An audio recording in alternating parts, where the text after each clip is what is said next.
Oi, hoje eu estou no dia 34 do devocional Uma Vida com Propósitos e o tema de hoje é Pensando como Servo. Meu servo Caleb pensa diferente e me segue de maneira plena. Está em Números 14, 24.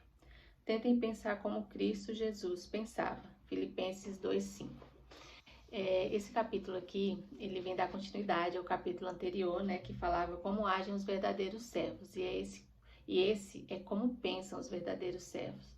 Então, ele tem vários tópicos aqui para a gente abordar, mas o capítulo mesmo quer falar é que o verdadeiro servo, ele se esvazia de si mesmo, ele se anula algumas vezes, né? Eu não sei se a palavra certa é se anular, mas assim, ele pensa mais nos outros do que em si mesmo, né? E eu fiz algumas observações, né, ao longo do capítulo, porque não é fácil a gente fazer isso, né? A gente se anular, a gente pensar mais no benefício do outro do que no nosso mesmo, né? É algo muito difícil, né? Porque como eu já havia falado no capítulo anterior, muitas vezes a gente quer reconhecimento, a gente quer prestígio, né? Quer algumas coisas e o servo, pensar como servo é se esvaziar de si, é olhar para Jesus mesmo, ver o que ele fez com ele mesmo, sair da posição de Deus e se tornar homem para morrer por nós, né? Para ter um sacrifício tão grande em favor de pessoas que nem mereciam.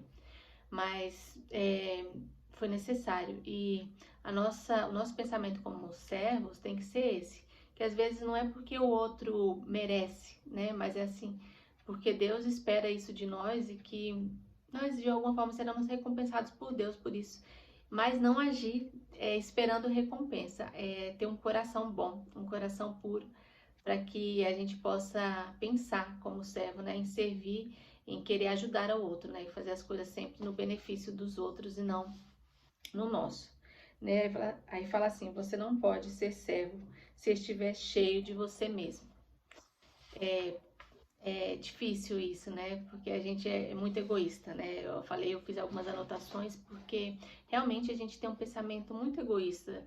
E não é errado também, né? Porque nós temos que cuidar da nossa vida, né? Temos que buscar nossos interesses, mas o livro aqui, ele pede uma entrega grande, assim, da nossa parte, de amor, sabe? De agir com amor para com os outros, de se entregar mesmo, de olhar as pessoas boas ou ruins, né? Com os olhos de que não é porque ela merece, é porque Deus a ama e Ele quer que você faça aquilo por ela, né? Quer que você seja bom, quer que você mostre Ele a essas pessoas.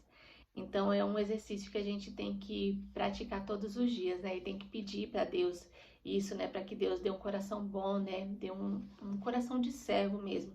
Para que a gente não faça as coisas por nós, né? Pelo que a gente está sentindo, pelo que a gente quer, mas pelo que Ele quer de nós, pelo que Ele espera de nós, né?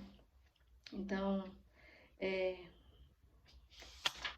tem bastante tópicos aqui, né? Mas assim, eu não vou me estender muito, porque basicamente é isso, né? É ter um coração entregue a Deus, um coração disposto a olhar mais para o outro do que para si mesmo. Aí eu escrevi uma coisa que fala assim, ó: quando compreendemos que somos filhos amados de Deus, não importa o que os outros falem ou façam, sabemos que realmente somos e quem cuida de nós.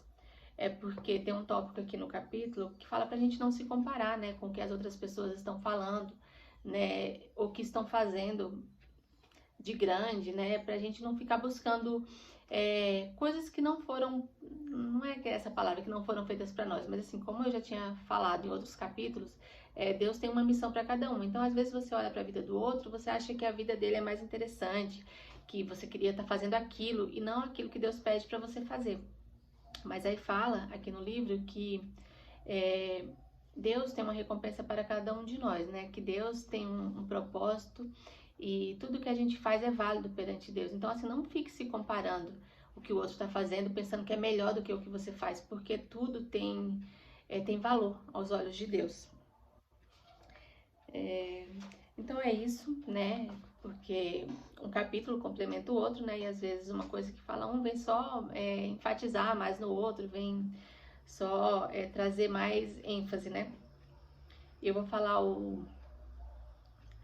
a reflexão do capítulo, que diz assim: para ser servo, devo pensar como servo, né? Aquilo que eu falei, deve se esvaziar de você mesmo e pensar em benefício do próximo.